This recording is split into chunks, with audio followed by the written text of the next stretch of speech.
Abra seu coração e o seu espírito para a mensagem dessa noite. Essa oração do capítulo 17 também é chamada de oração sacerdotal. Jesus aqui representando um sacerdote, o sumo sacerdote, o verdadeiro, o único sacerdote. Por que oração sacerdotal? O sacerdote tem a função de representar o seu povo diante de Deus. Jesus então vai representar os seus discípulos, aqueles aos quais Deus o entregou, e vai representá-los em oração, vai orar, interceder por eles, vai apresentá-los diante de Deus em oração. Por isso é chamada oração sacerdotal.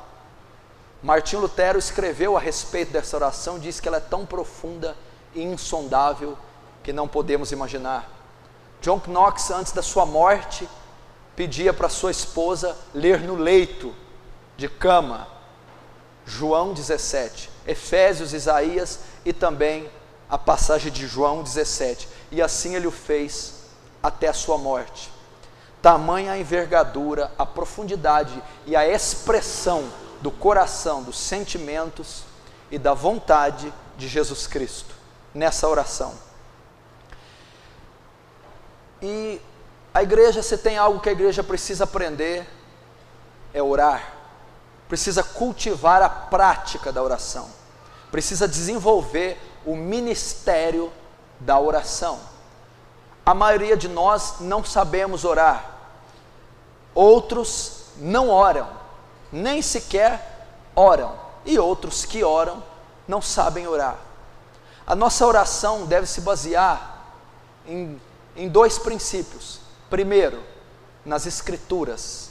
Elas nos trazem o modelo bíblico da oração. Você quer aprender a orar? Estude, decore João capítulo 17. O próprio Jesus é o maior modelo de oração. Você vai achar também no Antigo Testamento excelentes, estupendos modelos de homens de oração. No capítulo 9 de Daniel você vai encontrar a oração de Daniel: a ti, Senhor, pertence a justiça, e a nós a confusão de rosto. Você vai encontrar a oração de Esdras, em Esdras capítulo 9. Você vai encontrar Neemias orando, no capítulo 1, a oração de Neemias. E depois no capítulo 9, você também vai aprender, Neemias 9, um modelo de oração. Você pode encontrar a oração de Salomão. Você pode encontrar no Salmo 90, a oração de Moisés. E você pode encontrar em todos os salmos, na maioria deles, algumas expressões de oração do rei Davi. São modelos bíblicos para a oração. E eu preciso copiar o modelo bíblico para eu orar. Eu não posso orar de qualquer jeito. O segundo princípio é a inspiração divina. Em Romanos está descrito, Paulo escrevendo: não sabemos orar como convém, mas o Espírito intercede por nós. O Espírito nos auxilia nas nossas fraquezas. Ou seja, a segunda maneira é sendo inspirado pelo Espírito Santo. Palavras que você nem tem ciência, que você nem tem ciência que você as possui, elas começam a ser liberadas mediante a compulsão do Espírito Santo. Uma concordância, uma harmonia na oração, sem notar o tempo passar, é desenvolvida pela inspiração do Espírito Santo. Esse é o segundo princípio para uma oração. E a grande verdade é que a igreja atual e moderna nem consegue fazer uma oração escriturística, bíblica, pautada na Escritura, e nem também é inspirada pelo Espírito Santo. Então nós vamos ter o resultado final, que é apenas a oração da petição. Deus, me dá porque eu preciso, me dá, eu quero, me dá. Nós não precisamos de inspiração e nem de aplicação bíblica para fazer esse tipo de oração, pois Quem que não tem uma necessidade, fica quieto. Quem que tem uma necessidade, que fica quieto. E não se pronuncia, reivindica, flerta, redargue, para que receba essa petição. Então a oração deve se pautar nisso. Nós temos que aprender a orar.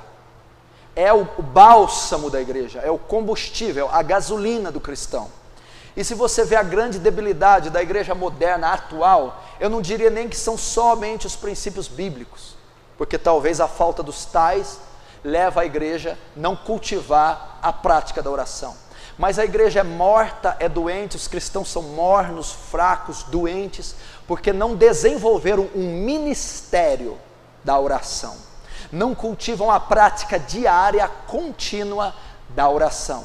Então temos o que? Uma igreja carnal, pessoas doentes física e espiritualmente, pessoas insensíveis à voz de Deus, pessoas sem experiências pessoais com Deus, enfim, praticamente mundanas. Porque a oração é um mero rito, ou a oração é um mecanismo utilizado em momentos de emergência. Um filho ficou doente, bati um carro, estou numa situação de perigo, então eu recorro a Deus em oração, e não uma prática diária, contínua, de devoção pessoal, comunhão íntima, diálogo com o nosso Deus, o nosso Criador. É isso que precisa ser feito. É isso que precisa. Quantas horas você se dedicou essa semana em oração? Você poderia responder?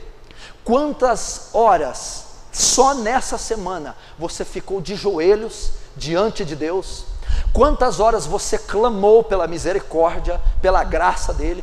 Quanto tempo você gastou, você foi consumido no Santo dos Santos, além do santo lugar, diante da arca, queimando incenso, adorando, bendizendo, clamando, intercedendo o Senhor? Como queremos resultados? Como queremos que almas se convertam, que doenças sejam curadas? Como queremos que a apatia espiritual, o distúrbio emocional, o domínio sobre determinado pecado ocorra se não temos vida de oração? Algumas pessoas só oram durante o culto, outras só oram 5 minutos antes de dormir, outras pessoas oram só em pensamento. Eu não vou dizer nem que é em espírito, é em pensamento. Pai, me ajuda. As pessoas não cultivam. Então você olha para os cristãos, eles são parecidos com a sociedade, com a cultura, parecidos com o mundo. Eles não se diferenciam. Os hábitos, as ações, a procedência deles diante de percalços e adversidades é semelhante às dos ímpios, porque eles não têm revelações da graça, não têm inspirações divinas para determinadas situações. E por que não tem? Porque não ficam de joelhos diante dele. Logo vão tomar decisões carnais, ímpias e mundanas. A seguridade dessas pessoas está nos seus bolsos, no seu salário, no seu diploma, na graduação, nos bens que ele entesourou, e não na dependência de Deus, por falta de oração. Então, quando viemos a um domingo numa igreja, nós cumprimos um rito religioso.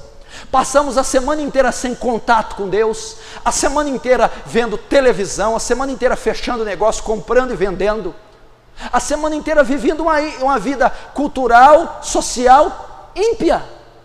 E no domingo viemos prestar o culto ao Senhor, assim como as outras religiões prestam seus cultos, seja romana, seja espírita, seja kardecista, seja mórmon. Nós fazemos a mesma coisa. Mas nós não passamos, nós não cultivamos o nosso ministério pessoal com Deus. Você tem um ministério que é um ministério ímpar, individual, exclusivo, e ele é diferente do seu ministério com sua esposa, com seus filhos, com a congregação. É diferente do seu ministério no trabalho, na escola. Você tem um que é ímpar, particular, é o seu ministério com Deus. E esse não pode ser passado por cima de forma alguma, em hipótese alguma. De maneira nenhuma. Há tempo para acordar, há tempo para dormir, há tempo para almoçar, há tempo para trabalhar, há tempo para viajar, mas não há tempo separado, exclusivo, único para comunhão pessoal com Deus. Quanto tempo nos retiramos para ficar sós com Deus? Quantos da semana você se retirou? Não atendo o telefone, não fecho negócios, não falo com ninguém, estou a sós com Deus, fechei minha vida espiritual para balanço. A correria da vida, a ganância, a obsessão por conquistar algo, por ir e vir, por os dias de Noé, semelhante aos esses, comiam e bebiam, casavam-se e davam-se em casamento. Nós chegamos então com a nossa cota, nós chegamos aqui com o nosso currículo, com quantas horas de oração, quantos dias gastos, consumidos de joelhos diante de Deus, quanto tempo em comunhão com Deus. O que passar disso é balela. Quanto tempo? Não adianta tomarmos o banho, colocar nossa roupa e virmos aqui num domingo como meros religiosos, tentando obter alguma resposta de Deus, se essa não foi conquistada em luta durante o ano todo, lutando em oração. Nós não iremos receber. Nós vamos continuar vendo os mesmos versículos e tendo as mesmas revelações deles que tínhamos há 10 anos, não virá algo novo da revelação. Nós continuaremos nos associar com aquelas pessoas que há anos estamos associando, relacionando, e elas não se converterão pelo nosso testemunho ou por qualquer outra forma, porque não passamos esses anos de joelhos por elas. Não ocorrerá. Precisamos cultivar. Jesus é o maior modelo de intercessão. Jesus, antes de escolher os 12 discípulos, os 12 apóstolos, subiu ao monte e passou a noite toda, porque o Filho de Deus necessitaria orar, porque o Filho de Deus tinha que orar, se era imaculado, perfeito, era um com o Pai, tinha conexão aberta com o céu, para servir de modelo. Eu vos dei exemplo, para que assim como eu fiz, façai vós também. Se o Filho de Deus, impecável, cultivava assiduamente o ministério da oração, quanto mais nós, pecadores débeis, falhos, limitados, quanto mais nós. Então, passando a noite inteira orando, selecionou os 12 discípulos. Quantas decisões você toma, e antes de tomá-las, passa a madrugada toda orando, para que não cometa erros esdrúxulos. Quanto das suas viagens, visitas, negócios, propriedades, palavras, ações, são feitas depois de passar um longo período diante do trono da graça. Quantas? A oração. Então, se somos doentes, é porque não oramos. Eu não preciso inventar uma nova teologia, eu não preciso ter novas revelações. Se a palavra não mudar você, se ela não tirar você da zona de conforto, Jesus, todo o ministério nos 4 evangelhos, a eficácia foi pautada na oração, e subiu ao monte, esteve ali sozinho para orar. A igreja de Atos dos Apóstolos, antes de ser derramado o Espírito Santo, no capítulo 1, estavam reunidos todos os dias no templo, os apóstolos, assim como as mulheres. Depois do Pentecostes, eles iam à hora sexta, à hora nona, que era o período de oração no templo para orar. A Bíblia diz que Paulo, antes de batizar Lídia, foi procurar um lugar para oração. Cultivava o ministério da oração. Os feitos tremendos de Elias, e Elias orou com fervor, pedindo que não chovesse, e durante 3 anos e meio não choveu, e orou novamente pedindo que chovesse, então choveu. Elias conseguiu que 2 fenômenos da natureza ocorressem pela sua oração. Primeiro, pediu que caísse fogo do céu, e a oração de Elias produziu fogo de Deus, consumiu o holocausto. Segundo, Elias pediu que chovesse, que a natureza produzisse água, chuva. Pela oração de Elias, caiu água.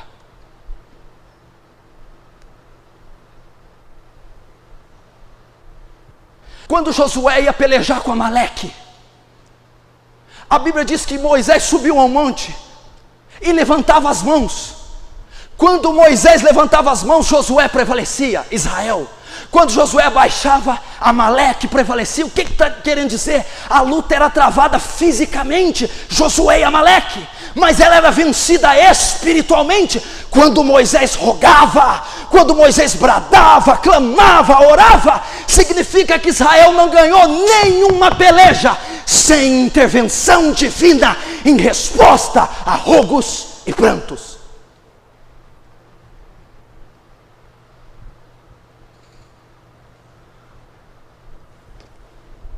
Quantos pais aqui que não são exemplos de oração para os seus filhos? Quantas vezes semanalmente o seu filho pega você de surpresa de joelhos? Quantas vezes a tua esposa pega você de madrugada chorando de joelhos? Quantas vezes esse ano isso ocorreu? Quantas vezes você, marido, viu sua esposa de joelhos? Quantas deixamos de dar testemunho aos filhos? Como queremos que eles cultivem a vida de oração, sejam fortes e poderosos, se não somos exemplos para eles? Se não somos exemplos para a esposa? Se não somos exemplos para o marido ou para os nossos pais? Você sabe que o seu marido não é um homem de oração, não é isso que você está pensando? Você sabe que a sua mulher passa mais tempo na frente da TV do que estudando as escrituras e de joelhos. Você sabe disso, que ela é carnal e que provavelmente ela não vá para o céu. E você está clamando para Deus ter misericórdia dela, que ela está totalmente fora do contexto. Não é isso? Que você conhece ela há muitos anos e ela nunca foi uma mulher espiritual, nunca foi de oração, sempre uma mulher carnal. Não é isso? Somos fracos por isso, porque ele disse: em verdade, vos digo, que se tiverdes fé do tamanho de um grão de mostarda, e dizer para esse monte: lança daqui para o mar, será feito. Tudo que pedindo em oração, crendo, o receberei, para que o Pai seja glorificado no Filho. Até agora não tendes recebido nada, porque não pedis e recebeis. É oração. Como você acha que essas situações vão mudar? Como você acha que vai haver progresso, que algo vai ocorrer na sua vida? Não vai ocorrer por qualquer outra forma, a não ser a intervenção de Deus em resposta à sua oração. Veja Josué, para que ele vencesse a batalha, a lua tinha que se deter em Ajolão, o céu, e em Gibeão. O tempo tinha que se alongar, porque se escurecesse, Josué perderia a batalha. A Bíblia diz que ele orou. Como é que é? Só venço a luta. Ele estava travando uma luta épica, clássica, histórica, ferrenha.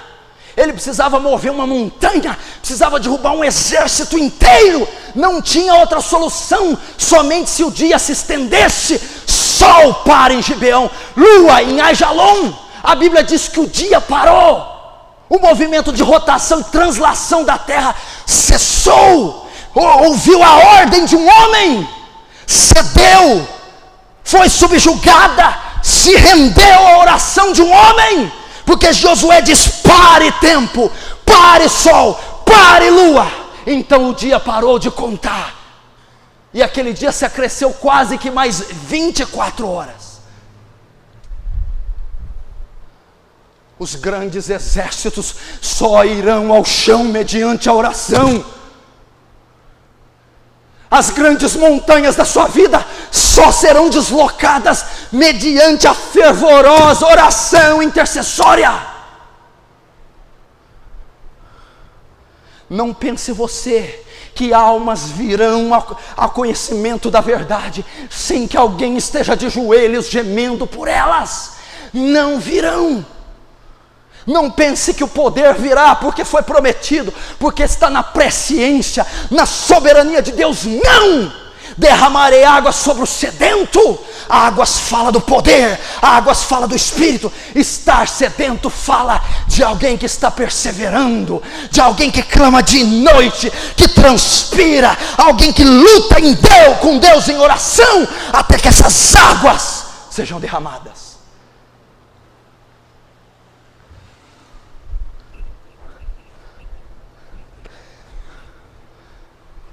A igreja precisa deixar de conversa.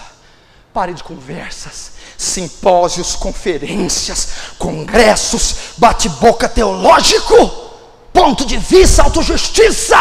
Dobre os joelhos a sós com Deus e o clame até que Ele venha. É isso que a igreja precisa. Se feche no quarto, se isole. Se você ler as biografias bíblicas, Moisés foi ao monte e ficou 40 dias, não comeu nem bebeu. O que Moisés foi fazer ao monte? 40 dias, continuamente em comunhão com Deus. Lê a biografia de David Brainerd, lê o diário de David Brainerd. Você vai lá, que missionário notável, morreu com 29 anos, mas ele deixou um testemunho, uma biografia que é modelo ministerial para todos os homens de Deus, das gerações posteriores. Qual era o testemunho fantástico, a ser copiado por todos os outros séculos em David Brainerd? A vida devocional. O quanto ele ficava de joelhos diante de Deus, o quanto ele jejuava, o quanto ia aos bosques, às florestas, para ficar a sós em orações e jejuns secretos com Deus.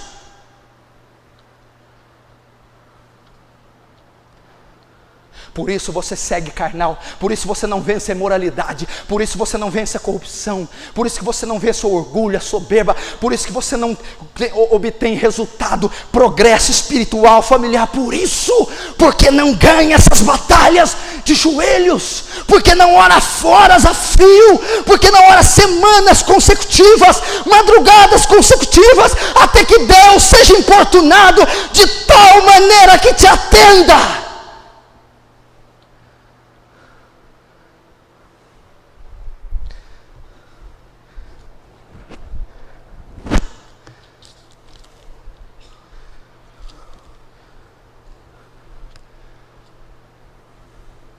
Esse é o segredo. Um homem, quando dobra os joelhos, lembra na oração de Daniel, durante 21 dias, estive jejuando, estive triste, manjar desejável não comi, até que se cumpriram as semanas. O anjo vem a ele e diz: não tema, Daniel, um homem muito amado, desde o primeiro dia que aplicaste o teu coração, são ouvidas suas orações, e eu vim por causa delas. Mas o príncipe da Pérsia me resistiu, e eu fiquei bloqueado durante 21 dias. Mas foi ordenado a Miguel que me ajudasse. O arcanjo Miguel vem, retira o príncipe da Pérsia, ele solta Gabriel e traz a resposta a Daniel. O que significa? Quando Daniel se prontificou a orar, dobrou seus joelhos, uma batalha espiritual foi travada, sem que Daniel soubesse, uma batalha cósmica. Algo estava acontecendo, porque um homem dobrou os joelhos, e porque ele obteve vitória. Durante 21 dias, principados se opuseram a Daniel. Durante 21 dias, uma nuvem espessa, negra, se avolumou sobre Daniel. Mas Daniel venceu, porque 21 dias não parou de clamar. Então Deus manda o anjo Miguel, e uma batalha espiritual travada, uma batalha entre demônios e anjos. Mas Daniel sai vitorioso. Por quê? Porque Daniel não é como a maioria de nós. Daniel não desistiu, Daniel perseverou, Daniel conhecia o real valor da oração, Daniel não negligenciava a oração, Daniel sabia a profundidade do que é um homem que ora. Quantos de nós, os príncipes da Pérsia, estão prendendo, levando cativos, impedindo respostas de Deus, impedindo que portas se abram? Quantos príncipes da Pérsia não dominam seu casamento, não te enchem de chagas e enfermidades, não te deixa esse cristão fraco, imoral, carnal, que não compreende nada das coisas de Deus? Quantos? E por que o príncipe da Pérsia prevalece? Porque você não cultiva a vida de oração, porque você não é um homem que sangra seus joelhos, porque você não é uma mulher que deixa de gastar 2, 3 horas na frente do maior instrumento de cobiça que existe, que é a televisão. Aqui você vai ouvir falar muito da televisão. Aqui você vai ouvir falar o tanto que ela é podre, o tanto que ela é vil, o tanto que ela é perversa, e o tanto que um cristão tem que se afastar dela. Muitas pessoas irão ao inferno porque adoraram mais a TV do que o Criador. A televisão é um empecilho porque ela tira o tempo da edificação da igreja. Ela tira o tempo do pai estar transferindo afeto para os filhos. Ela tira o tempo do pai estar ensinando a Bíblia para a esposa. Ela tira o tempo da família ter comunhão afetiva. Ela tira o tempo da vida devocional da igreja, pai, filho, mãe. E ela não só tira esse tempo, como ela polui, como ela dissemina engano, destila veneno, como corrompe e transfere à nossa mente a filosofia do anticristo e da nova era.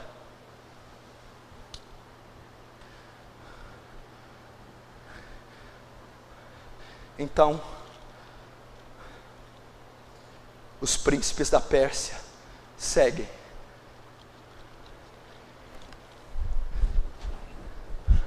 Escravizando a igreja.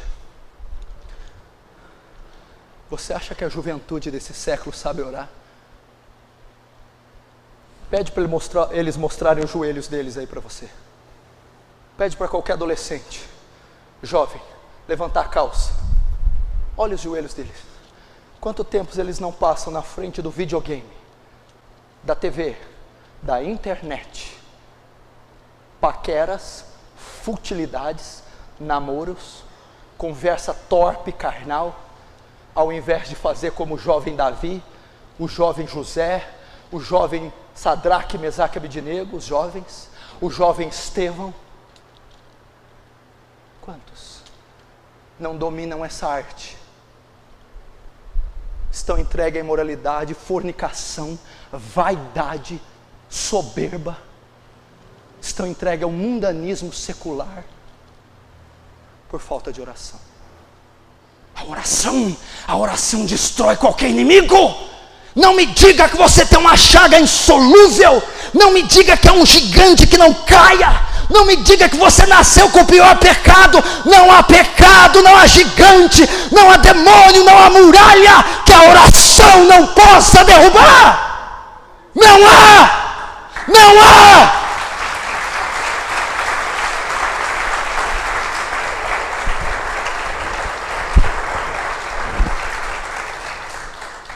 Não há nada. Irmão, Napoleão, César, Carlos Magno, Alexandre o Grande, todos esses homens conquistaram reinos.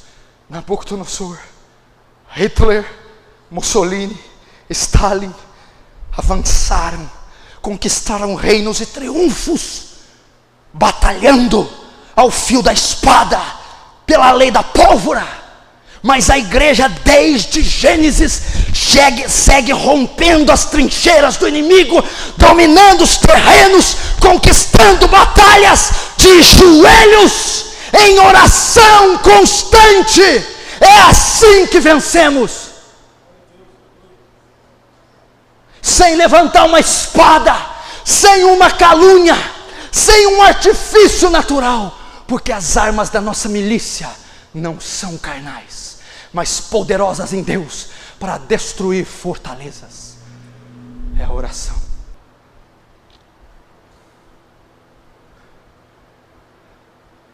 David Wilkerson, numa conferência, agora, com mais de quase 80 anos de idade,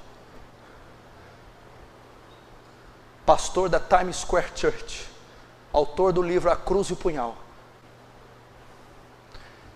Nessa conferência ele não estava escalado para pregar, nem na qualquer preleção, mas Deus tocou a ele, tocou nele e disse: vá lá. Então ele dá uma palavra de alguns minutos e disse assim: igreja, jovens, deleta teu Orkut, Facebook, sai da internet, sai da TV, sai do barulho, da parafernália eletrônica mundana, moderna. Tranque-se no seu quarto, fique a sós com Deus, busque a Deus, tenha comunhão com Deus, até que Ele se revele a você, e eu faço das palavras dEle as minhas para você essa noite.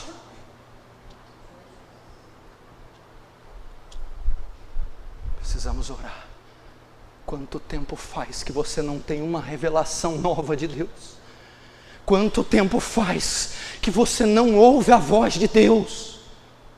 Quanto tempo que você não recebe uma palavra ímpar, específica, absoluta e clara para a tua vida? Quanto tempo você não tem uma experiência transcendente, espiritual, pessoal com Deus?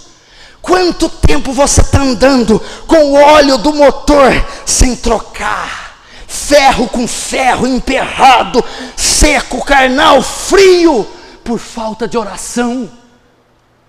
Quanto tempo? Quanto tempo você não sente o seu interior queimar, arder? Quanto tempo você não começou a orar? E quando olhou no relógio já tinha passado 3 horas e você nem viu. Quanto tempo? Quanto tempo Ele não te consumiu na presença, e aquilo que Ele sente você passou a sentir, e aquilo que Ele sente pelo aborto, pelo homossexualismo, pelas guerras, pela corrupção, Ele não transferiu a você. Filho querido, sinta minhas dores por uma nação perdida, sinta o que eu sinto, compartilhe comigo em oração minhas dores. Quanto tempo?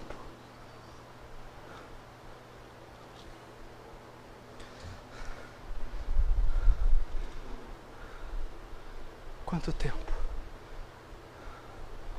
Oh Senhor, feche os seus olhos. Senhor, precisamos do Teu Espírito para levar isso à frente. Senhor, somos coniventes, acomodados, carnais, políticos, autojustos. Pai, é tão simples o que está sendo nos ensinado. É tão simples o que o Senhor requer de nós, que cultivemos a prática da oração, que tenhamos comunhão contigo, como Teu Filho tinha, que sejamos um com Teu Espírito, como Jesus era contigo. Senhor, tirado do livro de Zacarias, derrama em nós o espírito de súplicas, de ação de graças, de pranto. Coloque em nós o gemido, o choro que estava nos olhos e coração de Jeremias. Coloca, Senhor, o sentimento de Neemias quando viu o estado miserável de Jerusalém. Coloca Daniel quando se deparou, meu Pai, com a apostasia e governo de Nabucodonosor, e disse: ó Senhor, a Ti pertence a justiça, mas a nós a confusão de rosto. Nós pecamos, fizemos o que era mal aos seus olhos, eu e meus pais. Deus, Espírito Santo, atua nessa hora. Espírito Santo, é só você que convence o homem do pecado, da justiça, do juízo. Espírito Santo, só você é capaz de causar gemidos, dores de parto, de despertar-nos para uma vida de oração. Só você, Espírito Santo, é capaz de nos pôr de joelhos.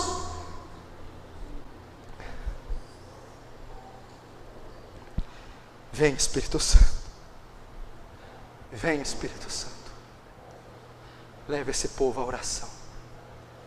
Leve esse povo à intercessão. Oh, Espírito Santo, nos ensina a orar porque nós não sabemos. Nos ensina a orar como convém. Oh, Deus, atende-nos, Senhor. Que período seco estamos vivendo, Senhor. Quantas trevas, quanta desolação, Senhor. E nós nos sentindo tão fracos, tão impotentes. Senhor, tem misericórdia de nós. Espírito Santo, se apodera desse salão, leva as pessoas até Jesus, leva as pessoas à santidade, leva as pessoas à espiritualidade. Nos dá a mente de Cristo, Senhor. Nos dá o fruto do Espírito: longanimidade, benignidade, bondade, mansidão, alegria, paz, domínio próprio. Nos leva a buscar as coisas do alto, lá de cima, e não as daqui da terra. Leva a nossa mente cativa à obediência de Cristo Jesus. Cativa a sua palavra. Remove as cadeias que prendem seu povo. Quantas pessoas cativas não estão aqui, Senhor? Quantas pessoas enfermas, doentes, quantas pessoas estão algemadas, estão em prisões há anos, servindo a concupiscência dos olhos, a concupiscência da carne, a soberba da vida. Quantas pessoas são escravas do homossexualismo, escravas do álcool, escravas da nicotina, escravas dos remédios, do pânico, da depressão. Deus, pela oração, liberta essas pessoas, cura essas pessoas, vivifica. Senhor, me coloco diante delas, como Ezequiel no vale de ossos secos. Ó Deus, pode esses mortos reviverem? Tu sabes. Então eu digo: ossos secos, ouvi a palavra do Senhor. Ossos secos, recebei o Espírito. Vento dos quatro cantos, soprai sobre esses ossos. Ossos secos, revivei, revivei pela palavra, pelo Espírito da sua graça. Revivei, revivei, em nome de Jesus. Oh, em nome de Jesus.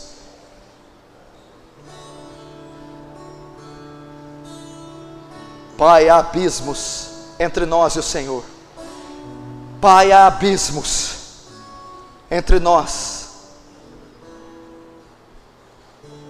e as portas abertas. Há abismos entre nós e a vitória, o triunfo, o progresso espiritual. Mas não há nenhum abismo que não possa ser transposto através da oração. E através da oração nós cremos e iremos transpor quaisquer abismos que se opuserem ante a igreja do Deus vivo, ante o teu povo que se chama pelo teu nome. Iremos avançar, iremos conquistar aquilo que o Senhor nos entregou através da oração.